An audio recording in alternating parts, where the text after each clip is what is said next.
Yes, ladies and gentlemen, it's Friday night. It's time to get that Friday feeling here on the Bhoys bus because the Celtic are back in action again this weekend, and we're here to look forward to the game tomorrow. Yes, Celtic are off for a wee trip to Motherwell.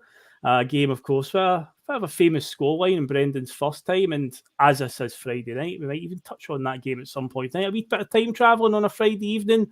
Why not? We might look back on that one from the archives as well. But yeah, as you can see, folks, tonight joining me on the old Friday feeling team, I've got my usual Friday cohort with me. Canada's favourite Tim, of course, is Liam Greenlaw. How you doing, Liam, mate? I'm really good, Phil. Good, thanks. I think we're going to have to change that introduction. I was informed on Twitter or X that Tim Horton is Canada's favourite Tim. Oh, yeah. I see what you did. Yes. Second favourite. No, you're our favourite, Tim, mate. You're Aye, our favourite. So that's all that matters, man. Say the people on the bus, the passengers, you're our favourite, mate. So you'll always be that. So forget Tim Horton. Tim Horton's gift cards in the post, Phil. There you go, big guy. Well, that's what you say to Tim Horton. Exactly. That's what you can do. Yeah. No, it's all about you, Liam, mate. But no, thanks for coming on, mate. And of course, I'm joined tonight by, as you can see down there, the current runaway leader in sudden death. It's not Russell tonight, it's Jonathan Bhoys. Johnny, how you doing, mate?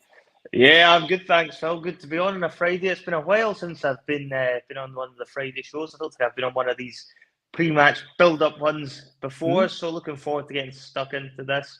Obviously, no sudden death tonight, but I'm sure you'll probably throw some questions at us, and maybe I'll see if Liam's got some answers for me to keep me on my toes.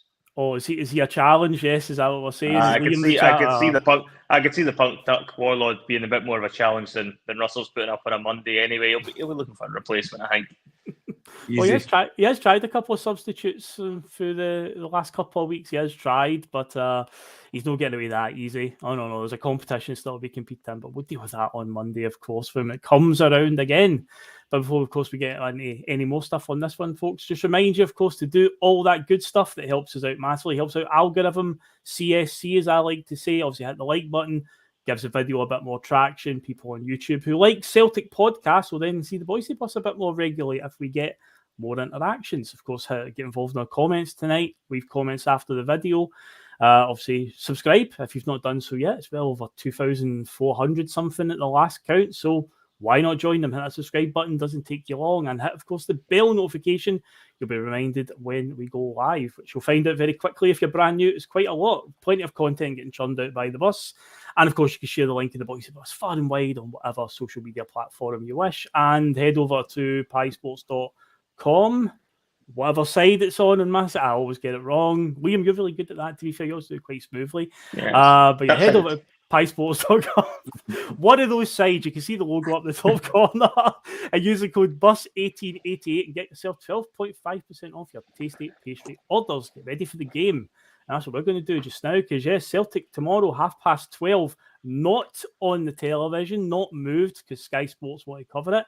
It is, however, on Motherwell's pay-per-view channel. If you wish to pay whatever price of, say, 15 quid, I would imagine they're charging for that one. Of course, unless you have other means of seeing it as well.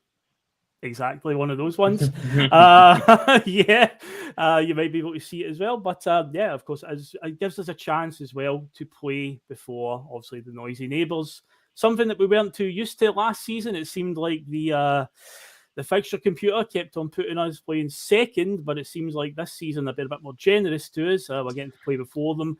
Obviously, there's a lot of that coming up as well with the Europa League schedule that they've got, with them still being in the League Cup. That's going to play in our hands. But yeah, tomorrow is another one of those ones where we will get to play before them and hopefully be 7 points in front, put that pressure on them. But yeah, obviously, I'm going to be what we usually do on this. We'll talk about a few team selection stuff. And I think, Liam, the most obvious one to start on is the glaring issue that was caused last week when Joe Hart, he had an absolute mad one. He just came charging out and obviously did a Craig Gordon from 2016, which was also in Brendan's first era against Alloa, if you remember that one. There's a deep cut bit of knowledge for you if you can remember that moment when he came charging out, fly kick guy, although Craig Gordon didn't get sent off. Didn't get sent off for that one. No, he didn't even get booked. I don't even think maybe even got a booking for that one. But yeah, he came out and done the Livingston striker, and of course Joe Hart was sent off, and Scott Bain came on. Yeah, Scott Bain sighting in 2023. Imagine that. But yeah, he obviously came in, went in goals last week, kept a clean sheet at the end of the day. but it's very likely he's going to start tomorrow. And Liam, what does that say for Benjamin Siegrist? Because I saw the press conference Brendan did, and I think he was just humouring the guy that asked it. Because obviously they asked him about the whole goalkeeper thing, and he went, "Yeah, we'll decide on that between Scott and Benji. They've been training well and stuff like that." And it's like Benjamin Siegrist, man, like he just fell off the face of the earth at Celtic. But yeah, the goalkeeper issue. I mean, do you think there's even a chance we'll see Siegrist tomorrow, or is it Scott Bain all the way for you, Liam? I mean, Siegrist came with such potential, and again, if you go back, it was Rodgers that stuck Bain in net.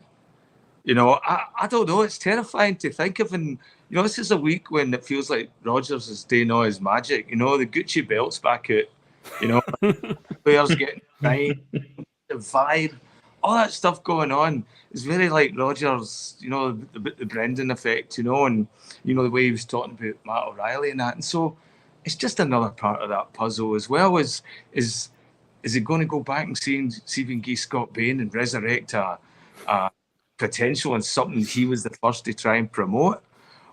Or does he just try to do Brendan magic? And like he's been holding back Siegrist for this, you get one shot and when you go, this is it. And where Scott Bain will always be a backup, but for you, this is an opportunity. You could replace Joe Hart in this game. And it just comes down to what sort of narrative you want to sort of build in your head of how we're going to react. But I wouldn't be surprised if we see Siegrist, only because Brendan's the manager. That's that might be how he sees the best way to manage that one player and get the best potential out of him is to sort of pile pressure on and see what happens. And honestly, this just makes talking about football fun, just fantasizing and imagining, talking absolute shite for all I know. Oh, probably. Well, see, this with Siegrist obviously in the pre-season there, he did get a little bit of game time, but I think one of the games he made an appearance in was the one where we get absolutely battered by one of the Japanese teams. Was it 6-4 or something? He came on in the second half while we were winning 3-2 at halftime, and yeah, obviously didn't exactly cover himself in glory there. But Jonathan, obviously during the summer, I know yourself and Russell on Monday Club and so on, you've talked about it so much. And transfer window, we go back to it again. I hate to be going back there, but we have to, because when moments like this happen, you don't, as a fan, you don't want to see these things happen that could potentially highlight deficiencies. But we were all calling out for another goalkeeper. I mean, my stance on it was Joe Hart. Do I think he needs replaced right away? I still felt he was still a good enough keeper, especially for domestic level. He still has a good saves in him. Can he play with his feet? Evidently not. But his first job is to keep the ball out of the net. He does no bad. But my thing was, we need a goalkeeper to come in at least that'll put a bit of pressure on him, because when complacency sets in football or in any job type, that's when mistakes happen. Because Joe Hart has known for a while now, my place is safe. And once his suspension's over, he'll be right back in anyway, because Bain and Siegrist are only going to be the answer a long time. But I thought at the very least we would have brought a keeper in that would have been a bit of a step up for they two, to at least let Joe Hart know that if you do slip up and make a mistake like has happened now, I'm not just coming in for a couple of games to cover you. I could come in and take the place full time, because Joe Hart will just come back in when he needs to. But again, are we even surprised that there was no keeper invested in? And hopefully tomorrow, Jonathan, this doesn't come back to bite us in any way, and we get through the game no problem with whoever starts tomorrow. I mean, I think when you're looking at the goalkeeping position, it was one we all looked at and thought was going to get improved on 100% over the window. And then I think because, Jota left and then there was a few other issues in the defence, it almost got forgotten about in the mix, and we almost ended up not realising that Joe Hart still needed replaced. And I think we almost got away with that one because we were blindsided by what was going on in other areas of the pitch. I mean, Joe Hart, when it comes to the way that Brendan wants to play, it's an accident waiting to happen a lot of the time. We got a warning, if you remember, at Pataudry, there was one where the boy went through, he was offside, and Joe Hart did a very similar thing to what happened at Livingston, when he took the man out. So that was your first warning, that Joe Hart is not capable of playing this sweeper keeper role. He doesn't have the legs for me to be able to do it, and he's not the best with the ball at his feet. It's actually kind of eerily similar, if you like, to Brendan's first time around when he had an aging goalkeeper and Craig Gordon that he was trying to phase out, but he couldn't quite find the answer. And Gordon ended up holding on to the jersey for most of Brendan's time the first time around. When I look at Scott Bain, I think it's going to be Scott Bain. I don't think it'll be Siegrist tomorrow. I think Brendan will stick to the keeper he knows, one that he brought in his first spell. I can't see him going for Siegrist. It's interesting you say that you think Joe Hart comes straight back in. I'd flip that slightly. I do think if Bain put together a few good performances, he could potentially hold on to that jersey, because it is a Brendan Rodgers signing, Scott Bain, at the time. Bain also did get a new contract extension in the summer, and whether you think that's just for the European squad numbers or whether there's more to it than that, I guess we're going to find out over the next few weeks. But I wouldn't necessarily be surprised if Scott Bain comes in and is, relatively solid. Doesn't need to set the world on fire by any means, but doesn't have any shockers, that he could potentially hold on to that jersey going forward for a sustained period of time, because Brendan knows what he's getting with Scott Bain. And one thing Scott Bain does have over Joe Hart is he is better with the ball at his feet, at his feet, which is something that Brendan does like his goalkeepers to be able to do. But I think if you're looking at a shot stopper, Joe Hart comfortably still beats a Scott Bain, and it does go back to the summer window where you do question why on earth we're in this position to begin with. Oh, and the thing is, well, he's done it before. So he dispossessed Craig Gordon first time around. I've always been highly, I've always thought Craig Gordon was great for us. I know he's got a bit of a hard time since he left. A lot of fans have kind of soured on him and so on, but I always thought he was a great keeper for us. And when Scott Bain did dispossess him for them, because I thought Bain was just going to be the cup goalkeeper. He gets a wee cup game here and there. I remember he played the game at Ibrox's debut, but it was because Gordon was injured and De Vries was injured. And he ended up playing, and obviously that game's won when Morelos missed a sitter right for a goal, which we became accustomed to. But yeah, Bain did really look back after that. He seemed to be, I think Gordon came back in for a bit for the rest of that season, but when Brendan's third season started, it was pretty much Bain all the way. And even when Neil Lennon took over, it was still Scott Bain right up until the Cluj disaster at the start of Lennon's first full season back as manager. And then he brought in Fraser Foster. So, yeah, Bain does have a habit, you're right to point that out, of coming in, and he kind of stays in there. Yeah, the thing is, well, because we've got the Lazio game looming just a few days later. Could you imagine if Scott Bain keeps the jersey for the Lazio game as well? An interesting one to see. But Liam, down the bottom here, I've got a comment up from Patrick McLaughlin. This is something that my dad's always said to me about the Benjamin Siegrist thing.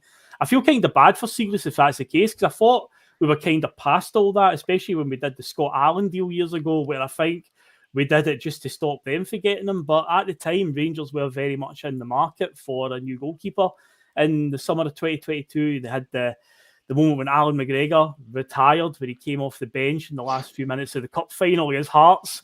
And then that was maybe his big send-off. He got the big send-off from the fans. And then in that summer, he signs a new deal just around about the time that we announced Benjamin Siegrist as a free transfer to Celtic. And I'd like to think that that's not the only reason we signed Siegrist, because again, I always thought he was quite a solid keeper when he was playing for Dundee United. He always had decent games against us. In fact, one game in particular that stands out, a famous one from Ange's first season, when Abada scores right at the death, a very crucial game right before we beat Rangers in the midweek. We beat Dundee United 1-0 with a stoppage time winner, but Siegrist was pulling saves out everywhere in that game. And yeah, again, every time we seem to play against him, I thought he was a solid keeper. But I'd like to think that that's not the case, Liam, that we signed him just to stop them from getting a hold of him. No, I think it's competing for a keeper that's hot all at the same time. Everybody knew he was playing well. He was playing well against every team. And I remember the message boards being full of it, like 2-3 months before we bought him. Or like even in that, it's like, this is a keeper we should be going for. And I think we were right to go for him. And I think the fact it was Rangers mere making noise that they were going to go for him, it's like they didn't have any money to compete with us to go for him. So it was just like, I think they were just making noise, as you said, being the noisy neighbours. Aye, yeah. I mean, he's good. I thought he did have, I thought he looked like everything that we needed, He does have a stature. I saw somebody else, I think it was Stephen Murray, talking about giving Joe Hart the red card. I thought that was a bit, I don't know, Hart didn't look like he liked it at all. Did he look like, you're right. Was not amused. Aye, not amused at all.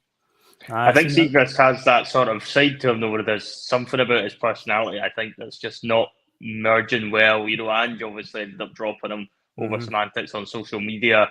when he was in charge, and he never got to look back in. And I do wonder what he is like behind the scenes, because, Brendan's clearly not fancied him at all, because naturally you would have still thought when Siegrist was signed last summer, he would still be the backup to Joe Hart, this time next year, if, we weren't going to improve on that position. And what we're still finding is that Siegrist can't even get ahead of a goalkeeper that's been there for a number of years. And, Celtic fans universally don't think is good enough. And if we're being completely honest, he is, an SPL level goalkeeper that we're now going to have to field for the next couple of games, at least domestically, if not possibly. Brendan might even look at it in Europe. Hopefully not. I think Joe Hart should retain the jersey for the Lazio game. But it's an interesting one with Siegrist. I do wonder just how much his personality maybe doesn't quite fit in with this Celtic squad, and perhaps that's the reason he's not getting the opportunities. Yeah, I would say no smoke without fire. That's two managers now that have obviously cast him to the wayside. So we might be surprised. Maybe tomorrow he will appear, but I do think when Brendan was asked about it on the press conference on Thursday, I think he was just humouring the guy and just saw, we'll obviously look at it and we'll decide between Bainey and Benji, or whatever it was he called. He definitely said Benji for Siegrist, but I can't remember if he just called. I might just said Scotty actually. Just go with that old nickname for him. But yeah, I think it would be Scott Bain that will get the nod there. But Jonathan, with the Lazio game looming, do you think in terms of team selection that'll, Brendan will have that in the back of his mind tomorrow? Because we'll talk about the centre back pair, and Lagerbielke's suspended for Tuesday night. But obviously him and Scales have done very little wrong domestically. They haven't conceded any goals together domestically, but he can't obviously play. The likelihood of Nat Phillips and Carter Vickers making it back is pretty slim. I think Carter Vickers is ruled out till after the international break, and Nat Phillips, he rolled his ankle against Dundee. Doesn't seem any update on him. But Iwata seems to be the only other option. Of course, Liam, you did say to us that Alistair Johnson has played centre-back for the Canadian national team, but that seems to not even been mentioned anywhere in any sort of Celtic circles, if that's even a possibility. But do you think Iwata will get into the team tomorrow to get some sort of traction in the legs playing at centre-back, or do you think he'll just stick with Lagerbielke and Scales, and then on Tuesday, Iwata's just in there and he's just going to have to go, just wing it essentially? I don't know. I think you look at Tuesday night. I mean, you look at Lazio and play the team that's going to play Lazio as well, because I don't know what if he gets a good game. I don't know. I think the Lazio game's built more for Iwata. I think they are and I think Motherwell's built for him as well too, right? He's mobile. He's like, I don't think he's going to get piled on in the air the way he does against like a Kilmarnock or a Livingston or St Johnstone's and stuff like that. And so I think hopefully you can get him playing out for the back. And with Scales, knowing that he's all really good to pick up all the aerial stuff, maybe that might work, The other thing is, move Alistair Johnson into the middle and play Ralston as well. I'm intrigued to see that. Like, after hearing you saying that Johnson can play there, I'd be quite intrigued to see that happen. I think he'd be pretty handy in there, but again, we'll see. I think most players that played, I think he's probably, I don't know for a fact, I remember it being one of the things that was said about when he first came here, when I was asking guys that had watched a lot of Canadian football, because he played with Montreal as well, and I don't know if they ever used him inside, but if you play it in the left, sometimes it's easy just to move in one. It's a professional football player and all that as well. You're in training, it's not that hard to adapt, especially if you're good in the air, and so all the attributes he has is all his physicality stuff. And so I think he would slot in there better than Ralston, But that gives us, but I think that's more of an option if we were playing against Livingston or somebody that's going to be bombing the Kilmarnock, somebody that's going to be bombing us for the air. Yeah. I think Motherwell's going to try and play it on the ground. And so I think that's why Iwata would probably be better in there for cutting out the passes and all that, and maybe building better for the back. Yeah, so definitely. And Scales, see what happens. Definitely a better surface anyway compared to Motherwell's surface of years gone past when it was a cabbage patch in like 2008. Games kept getting postponed all season. But moving on though to the midfield, Jonathan, and obviously a big news story today. It was obviously discussed last night on the TNF because it was looming. But that's Reo Hatate now signed the new contract extension 2028 obviously fantastic news. At the very least, it protects Celtic in terms of the value they can get from him, because actually, when he's on his game, he is probably the best player on the team when he's on it. He's just back from injury, and I've seen some people obviously have been critical of his performances so far. But again, I feel if you're just back from an injury, then it might take a while to get up to speed. But I'd like to think as well that signing this deal, we will see him really push on now. Especially with this Lazio game coming up. So again, it goes back to what, we've heard sound bites from the latter about, he wants to, he's looking at the future and where he can play, and Champions League's where to do it, obviously, with this game coming up. But obviously tomorrow I'd expect him to start, get more minutes in the legs, and hopefully we're ready to go. But obviously, I mean, I'll go without saying, it's obviously great news, but how excited though are you to see that, Brendan can really unlock that potential, in the Hatate, and the Hatate in the next few games in particular, now that deal is signed, because that's been hanging over there for a wee while. You don't know how much that's been on his mind, but it's all done now. As far as we're concerned, that's it. We're ready to roll. And yeah, hopefully we'll see Hatate really push on now and get back up to the level we know he can be. Yeah, no, definitely. I think Hatate probably needed that. I think that gives us all assurances now. We kind of know that it's kind of set that he's going to be staying at the club for the foreseeable future. I think it probably should hopefully settle the player a bit. I think there was obviously, I think personally in the summer there was interest in him. I think his agent's been in his ear slightly, and I think that's perhaps thrown him off his game. And then the injury's probably compounded things, and he's struggled to really find his top level of performance. But I think getting that new contract and, now knowing with a bit more certainty that his future is going to lie at Celtic for the next wee while, then that will help him get back to his best. He's obviously bought into whatever Brendan Rodgers has pitched to him as well.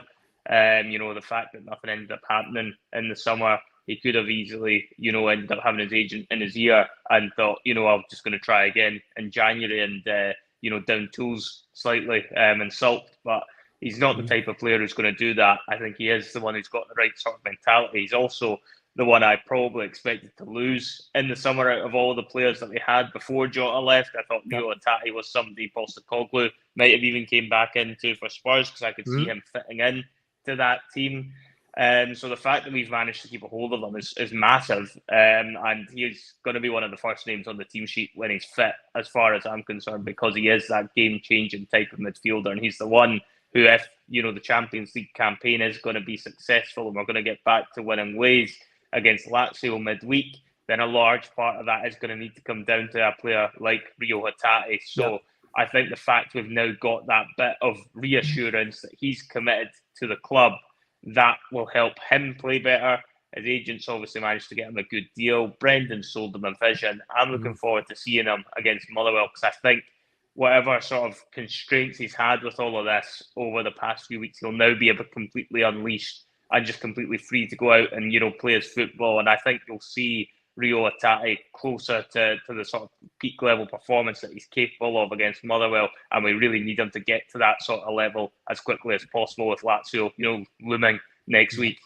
Yeah, we've got to turn the fortune round with the home games in the Champions League, and this is like, because if we lose this and the other result goes like, I think if Atletico win against Feyenoord, that's really putting us on the back burner after just 2 games. So yeah, we need to. This is like, could be a sort of do or die situation already, and we need guys like him to be on it, especially say if Hatate himself has talked about where he sees himself playing and whatnot and wants to get to that sort of elite level, then this is where you do it. This is the stage that you get it on. But an interesting point there that Jonathan brought up, William, was about, we expected, Hatate maybe would have left this summer. And interestingly enough, when Ange left, there was so many narratives that, that'll be all the Japanese players wanting to leave then. But that's now Kyogo, Maeda and Hatate all signed new deals. Now, obviously, I understand that in modern day football, signing a new deal doesn't necessarily mean they're going to be there for all those years. It just protects Celtic, though, in terms of if they do lose them, they can get a higher value for them at the moment. But it is interesting to see, though, and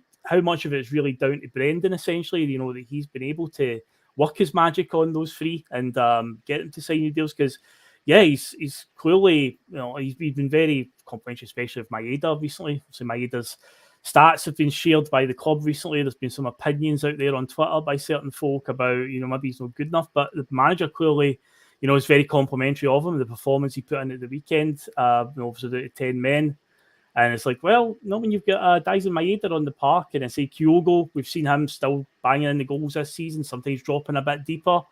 Is it working out at the moment? It's a bit 50-50, but it is interesting to see him drop deep in some of the balls that he's played.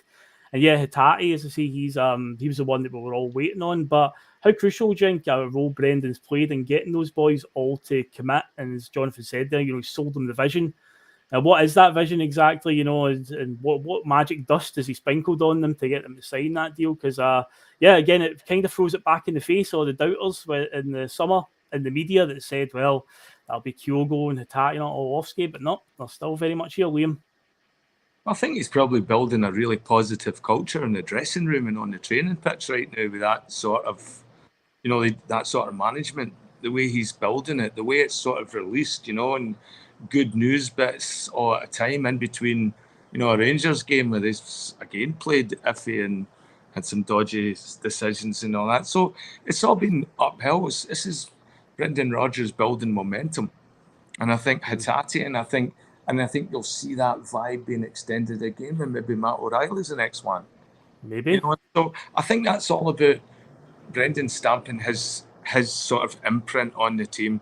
It's like, look, there will be rewards for you if you work hard at training. And we can have all sorts of different deals. And part of the one with Hatate is that, you know what? You'll experience a big night in one of the best football stadiums for atmosphere in the world, in Rome, playing against a top European side. It's like, here's a chance to expose you. You're never going to get. You're going to get this one-time shot at this, because you could be traded to a Brighton. That's not good. You're never going to get anywhere near that at Brighton, And so, yeah, I think that's what he has to offer. And the fact that I think Rodgers has got that thing. I turned Luis Suarez into a world-class player. I've, done it with Moussa Dembele. Whatever Brendan will pull for the experience he's built with us, I think he's able to weave that magic in the we're living in the magic Gucci belt time, Phil.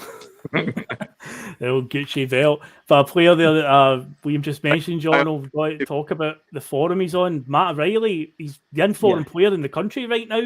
And again, looking back to last season, because the first half season that he was here, again, you saw, this boy, he's going to really push on. But last season, it seemed to stagnate a little bit. But this season, probably with the exception of the St Johnstone game, where he missed probably 2 real gilt-edged chances, but he was still getting in the positions compared to last season when he was a bit more reserved in getting forward, it seemed, because it took him so long to score a goal last season. He was miles off it in front of goal, it seemed. But this season, he's very much, I say, the informed player in the country. Undroppable, I would say, Jono.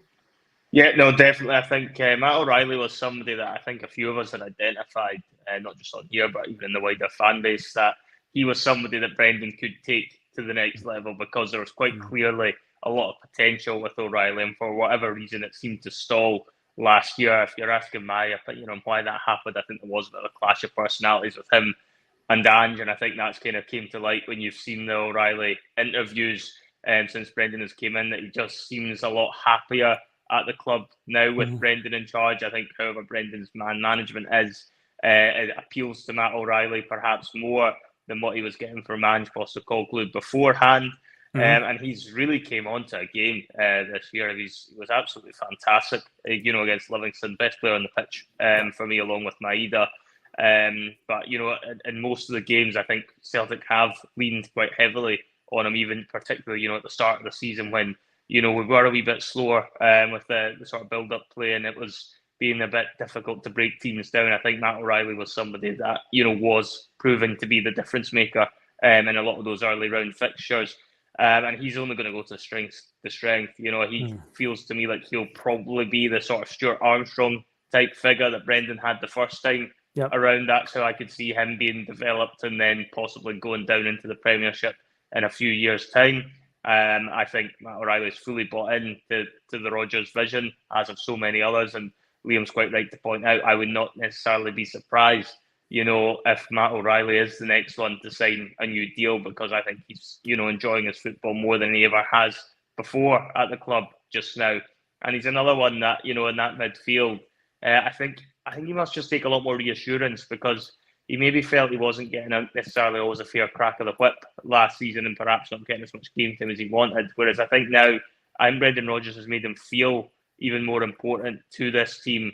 And, I think giving him that bit more confidence has actually helped Matt O'Reilly come onto a game as well. And again, he's going to be crucial, against Motherwell. And then again, midweek against Lazio. He's one of those ones you're wanting to almost wrap in cotton wool. You're kind of hoping the Motherwell game can go similar to what happened, at Almonvale, perhaps without the red card this time around. That'd be nice if we could avoid a red card for a change. But if we could get ourselves a few goals up, and start actually being able to rotate the squad and getting a few players off, like your O'Reillys or your Hatates, then it will make such a big difference to get them out of the sort of, firing lines, if you like, and prepare them more for Lazio. But if Celtic are going to be able to do something like that, Matt O'Reilly will need to have a good game tomorrow.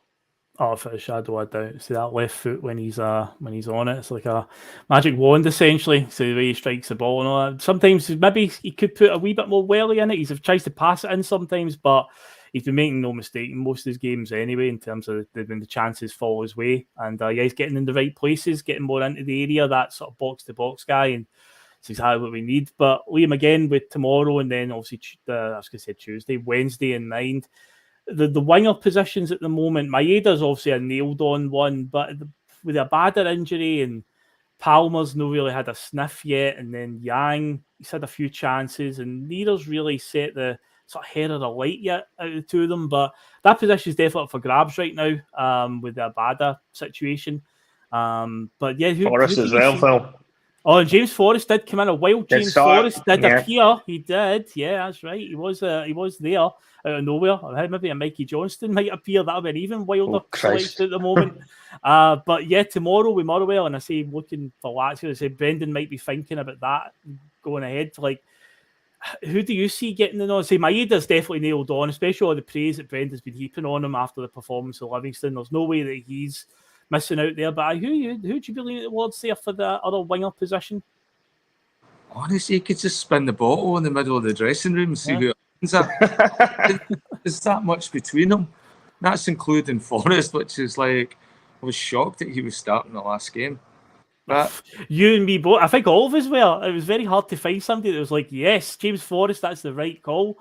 And of course, he ended up getting subbed off because of Joe Hart's madness. So he never really got a chance to show anything that day. But that was a wild one. So, and Rodgers has always liked Mickey Johnson as well. So who knows if he's fit? If he's fit, is that his reintroduction back to the team? Because none of the other ones grabbed it. So it could be interesting tomorrow, maybe to see something different. Don't want to write off Yang or De Palma at this point yet. I think out the two of them, I like Yang going forward, but he seems to stumble out of his own feet and just drive into the touchline. As soon as he can lift his head up and start playing forward with the ball, I think we'll see something. Whereas De Palma, don't know if we've seen enough of him to even judgment, So, and then Forrest, I've seen enough to sort of know what we're getting. So there's nothing going to excite me there. Or, I know what I'm going to get, and that's basically, you're getting, a performance that's just sort of there, Yeah, if we could rewind back. Steady Eddie and James Forrest in some ways. That's why Brendan might go back for him, because again, he's one of the ones from the first time around, and he might still think he can get a tune out of him. But I do think Forrest's game time really is numbered now. There's a reason he wasn't used that much over the last couple of years. It's because he's not quite at the levels that he was, 4 or 5 years ago when Brendan had him the first time around. But I think that is perhaps why Brendan goes back to him, because he's looking at the options, at right wing. And Liam's right, nobody's really seized that jersey as of yet. And, perhaps he's thinking, I'm going to go for one of my old reliables that I know can do a job there in the past, and I know he'll do his best to not let me down. And, James Forrest, at a domestic level, could still put in a shift. Last season he managed to get a hat-trick against Hibs. So it's it's not outside the realms of possibility that Forrest can still turn it on domestically. But I do think if he was going to go down that sort of route, I think he's better to go with either Yang or Palmer, because I think he'll need to play one of them in the home game against Lazio, because James Forrest is not the answer on Wednesday night, so he needs to get one of the other two game time for whichever one he thinks is better suited for that fixture, if you ask me. Yeah, I would think so as well. But there's a name as well, Alistair Jack's bringing up. We've still not seen yet because he's been injured. I think he's back after the international break. Marco Tilio.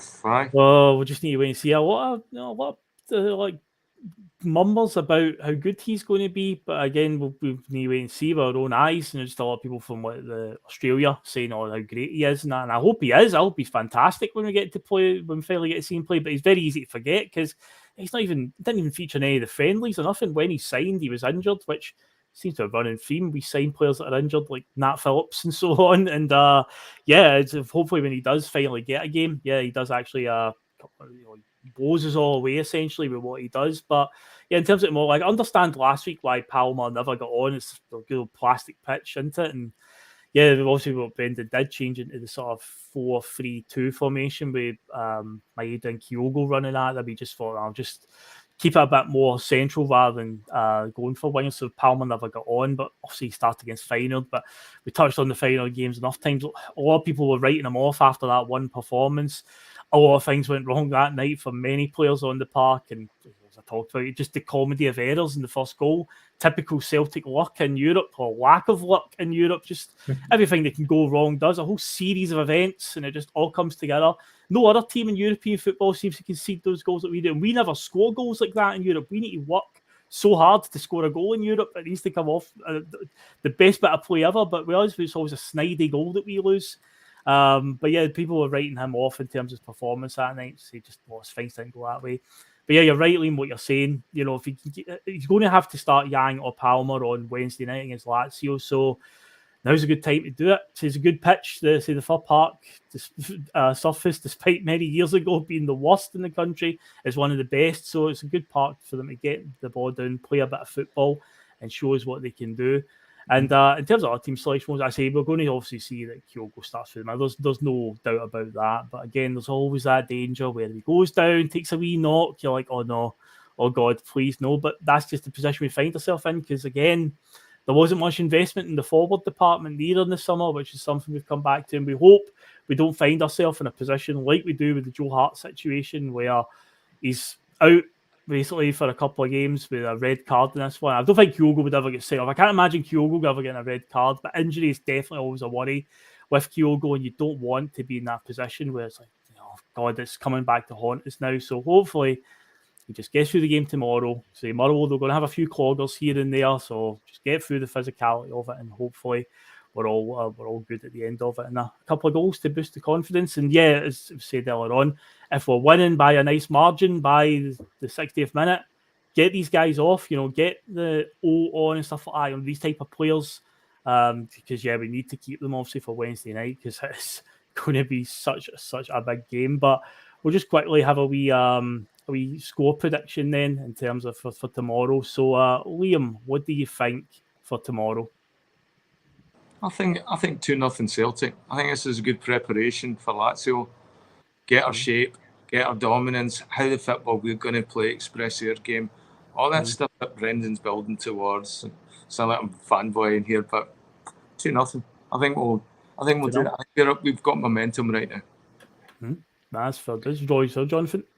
Well, looking at it, I think I watched the highlights of the Rangers Motherwell game last week. I think Motherwell were very unfortunate not to get a goal at Ibrox. I think they improved their finish and they can cause us some problems tomorrow. Absolutely, I think they may well be able to get a goal, because I'm not convinced as to what we're going to do defensively. Though, having said that, as much as we've been putting a lot of question marks on the defence, Celtic haven't actually conceded that many goals domestically at all in the past few weeks. So I do. My gut tells me Motherwell will score, but Celtic will score more.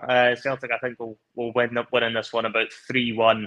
I think they might race themselves into a couple goal advantage before Motherwell have to go hell for leather and possibly get one back. But I think it should be a good game. I'm looking forward to this one tomorrow. I think it'll certainly be a more entertaining spectacle than Livingston away promised to be beforehand, because Motherwell's pitch is in far better condition.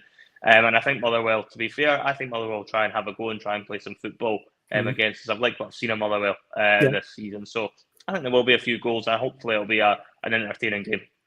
Yeah, I think that'll benefit us because I think at the moment, as much as I love Brendan Rodgers, and I've never been unashamed and fanboying out over Brendan when I've done nostalgia episodes talking about the first spell before he came back, and when his name, if it ever came up, the people in the chat going, "Oh, fucking rat" and all that. I always stood by him, but I have to admit, so far the football hasn't been great at times, and I think what seems to be our poison right now is teams that play a low block. I think when teams come out and play against us, and open up a wee bit, then that's when it works for us. The first game of the season against Ross County, even though it wasn't a perfect performance, Ross County had a go. That first 20 minutes, they came out off all guns blazing, which was mad because, no team really comes to Celtic Park from outside of Rangers probably domestically that might have a go. So it was quite weird. But once we got a couple of goals in front, it was game over.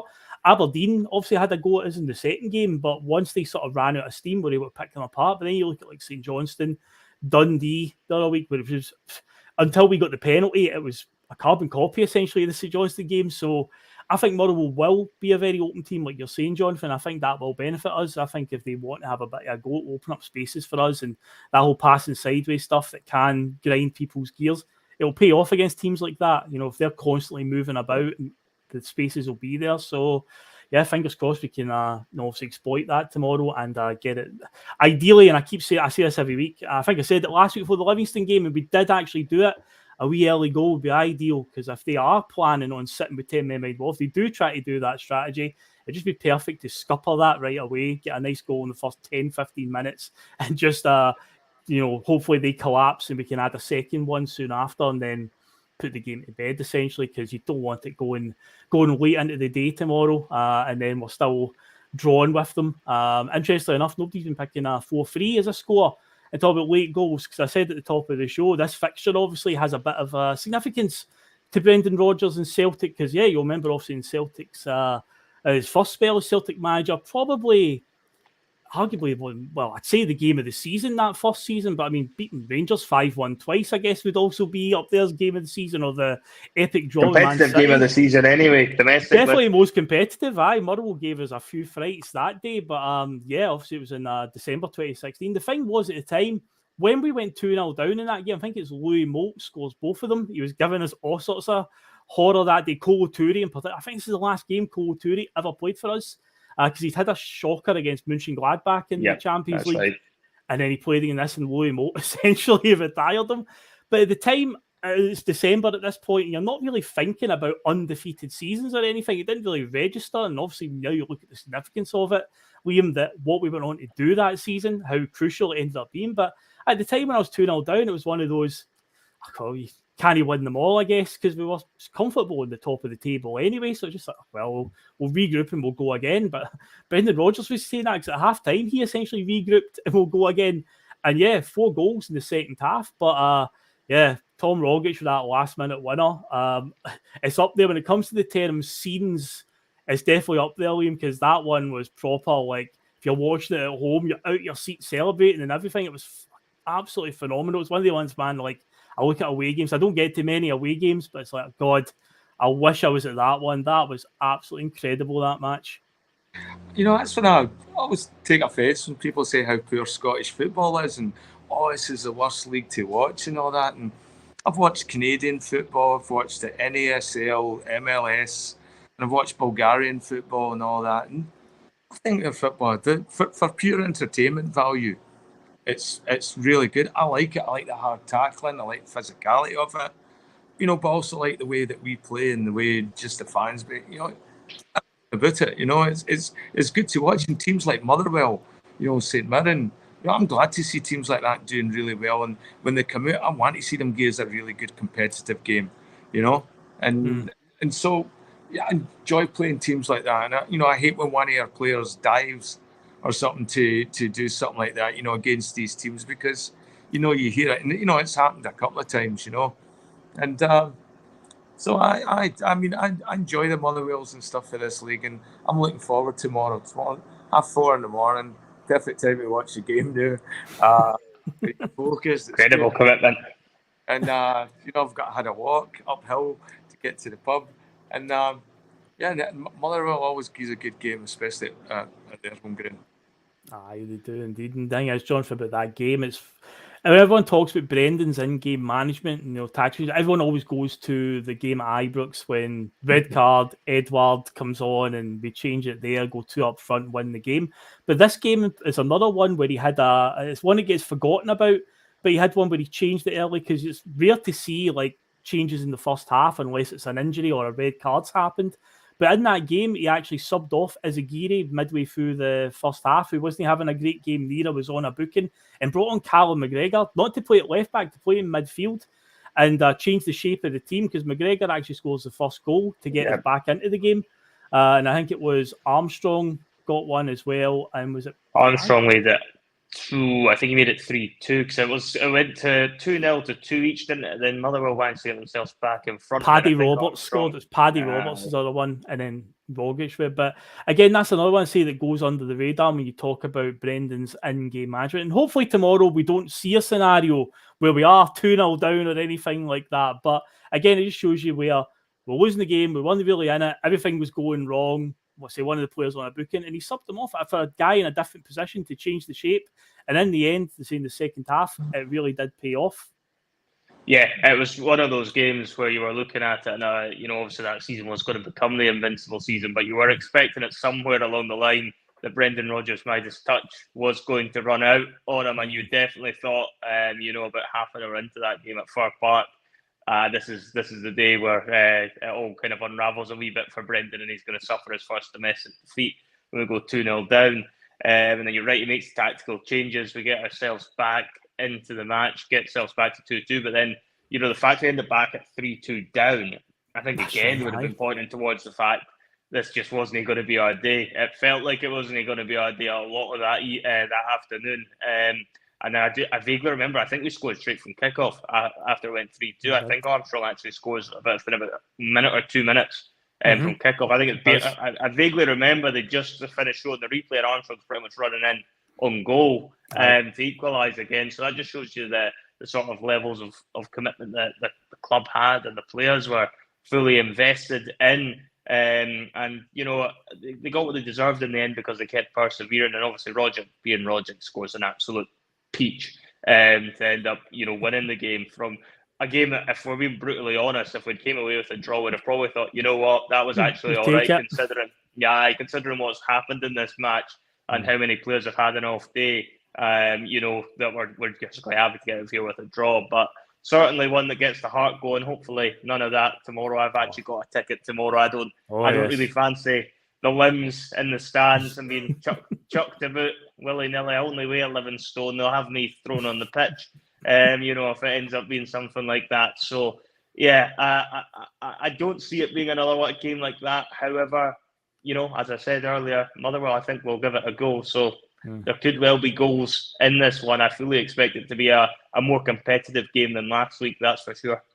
Definitely. Just a quick question, John, about the game of you going. Are Motherwell one of the clubs that have cut Celtic's away allocation, or is it just like a wee sort of minor cut? It's no like what Hibs and Hearts and Rangers have done, where we used to get a whole stand and now it's like a wee corner of a stand. It's only a small cut to the away allocation. I think if they've cut it, they've not cut it very, very much. Certainly, the supporters bus from Stirling had a fair few spares going on it. I know it might just be a case that Motherwell away, I don't think it's always the most appealing trip for a lot of fans. It's not the most pleasant area of Scotland to go and visit. Not one for the tourists, that's for sure. But I think with Motherwell, I don't think they've cut it as badly. Certainly not as badly as some of the other clubs have done. And I always kind of think it does make the experience a lot better, even if you are just watching it at home on whatever dodgy device you may have, or if you're going to pay for the pay-per-view channel like a responsible adult would, then it makes it look a lot better when the stands are full. And obviously each club has their own right to do what they want in terms of their home ticketing. But if you're looking at it from a spectacle, I think, particularly even when Sky are covering the games, they'd rather see the stadiums full because it makes for a better spectacle than having a reduced away allocation only for the home fans not to turn up, and then you're having a lot of extra empty seats. I don't feel that is really benefiting anyone. And even from clubs like Motherwell's point of view, it's actually hitting them in the coffers because they're not getting as much cash in as they otherwise could. So I don't think it's been cut that badly, but I can understand there's probably a balancing act as well for the other clubs, because most of them aren't going to want to go down. For example, and it's an extreme one. It's like the Livingston one, where they end up giving up pretty much their full stadium to the Celtic and Rangers fans when they come visit, and almost turning it around into a home game. So it's one they've got to try and find the balance on these clubs. But if you're asking me, I would always say you're better trying to have stadiums as near full capacity as you can possibly get, just because it adds value to the product, and it's something that we need to always look at doing, because Scottish football gets a bit of a bad rep, and I don't think at times we help ourselves, and this is one such instance of that. Yes, take note, Rangers. Maybe you should let a few more Celtic fans in. But Arthur Jack confirms it's 4K that Celtic getting. It's a full stand behind the goal on the right-hand side. But yeah, we'll just now quickly, just before we finish up in the next sort of 10 minutes or so, we'll just take a wee brief look forward to Wednesday night. I keep going to say Tuesday for some reason, but no, Wednesday night we're playing. But yeah, Lazio obviously come to town. Last time we played them, obviously in European competition, it was a hell of a couple of games, winning 2-1, last minute goals, last minute scenes, with Christopher Julian getting a late winner at Celtic Park, and then of course Olivia and Cham getting the winner out in Rome. Say any win will do on Wednesday night, because it's going to be huge. But yeah, Liam, how excited though are you? Even though I feel like there's a cycle at the moment with Celtic in Europe where we get all this buzzing, we're excited, and then the game happens, like what happened to Feyenoord, and you just feel that same sort of deflation. But again, I can feel it building, the excitement's building up, maybe because it's a home game this time, and let's be real, our home record has kind of been down the toilet in the Champions League in recent years, but it's time for a change, Liam. Give me some positivity. This is it. This is the one that's going to turn it around, isn't it? This is where we finally turn the corner and get back to being the fearsome side that we always were at Celtic Park. We've always done well against a good, big Italian side. Over the years, right from our best ever moment we've had to even the moments we were cheated, in their buildings, we've always played very, very well. For some reason, we get up for the Italian giants. And we've got one coming in. Glad it's no Napoli. Glad it's Lazio, because you know what? They're easy to dislike. And I think this isn't one of these love-ins as Mark talks about and all that. No, this is a team to despise. This is a team just to, it's in our culture, and we've gubbed them before, and that's your team talk. Well, that's how as a fan I want to see it. But I think, okay, if you're going to channel energy in the crowd as a player, that's it. This team, we deserve to beat this team because their values are better than theirs. End of story. Yeah, because I know they've obviously still got old Ciro Immobile up front. I think he's like Italy's sort of number 9 as well for the national team. But the Italian national team are a bit up and down since winning the Euros. They obviously get knocked out of the World Cup qualifiers. Was it Macedonia beat them in the qualifiers for World Cup? So yeah, and he's like the main sort of talisman up front. But obviously same with Lazio. When he was the same in 2019, he was the main talisman. He scored against us out in Rome. He gave them the lead.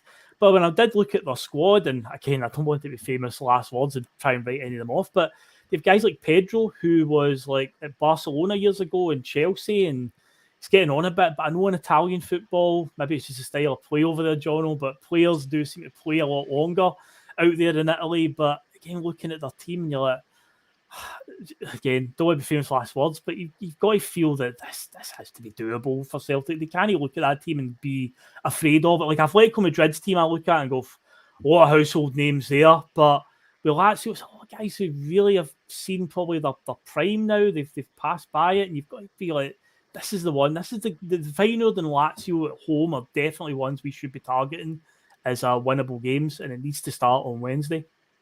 Yeah, I think you look at Lazio, and it's certainly there. As I say, we've proven it before that we're capable of winning against this team. Although I would caveat that by saying Fraser Foster makes an absolutely fantastic save in that match. I was at it and I was almost behind it. It's incredible. It's actually one of his best saves, and that's saying something in a Celtic jersey. If you ask me, it's right up there. Comfortably for me, and that's perhaps where our stumbling block could be in Europe, is because I always think you need to have a strong goalkeeper to be able to get results in this competition. I think we found out against Feyenoord that, albeit whilst the wall was partly responsible, Joe Hart undoubtedly could have done better. Fraser Foster, at his peak of his powers, I don't think lets that free kick get past him in the first game, and that's probably my area of concern, is the fact we are going to be under pressure in these home games, and I just don't know whether we've got a goalkeeper who's going to be able to stand up and be counted when we need them to. Because if you go back through any famous win at Celtic Park, and particularly in the Champions League, there's always been a heroic goalkeeping performance, big moments from a goalkeeper, and we need them to have big games. Now, that's not to say perhaps Joe Hart can't produce something like that midweek. I just think that's my area of concern. However, going forward, Celtic at home in the Champions League have more than enough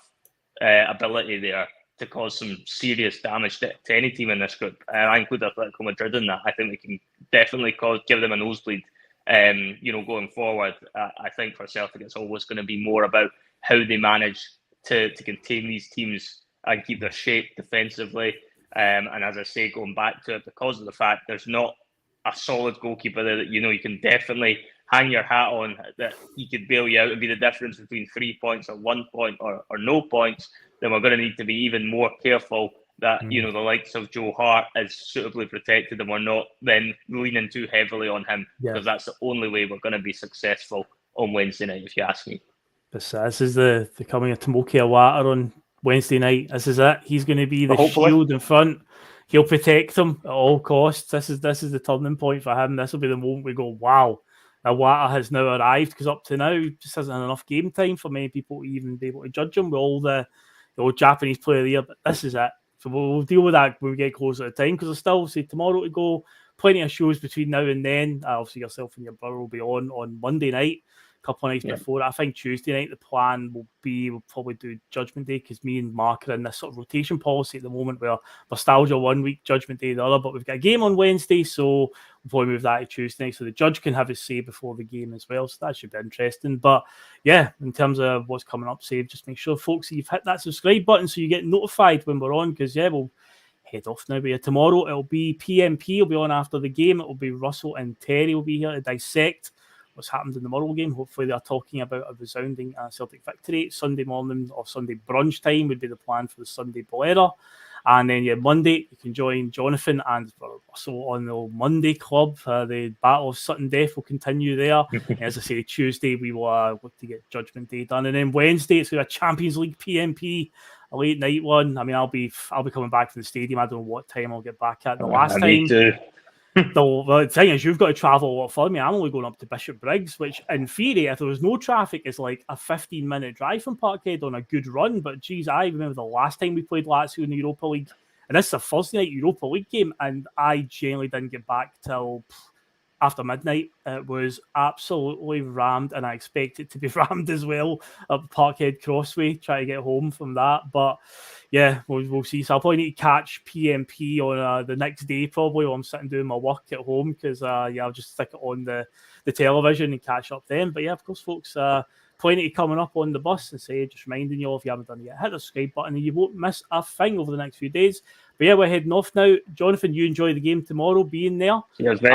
I will attempt to find means to watch it somehow, maybe. I'll film it for you and stream it back, Phil. Oh, thanks, mate. Thanks, man. I appreciate that. And of course, Liam, you'll be getting up at stupid o'clock to watch it as well, mate. Dedicated to the cause, as always. Good man.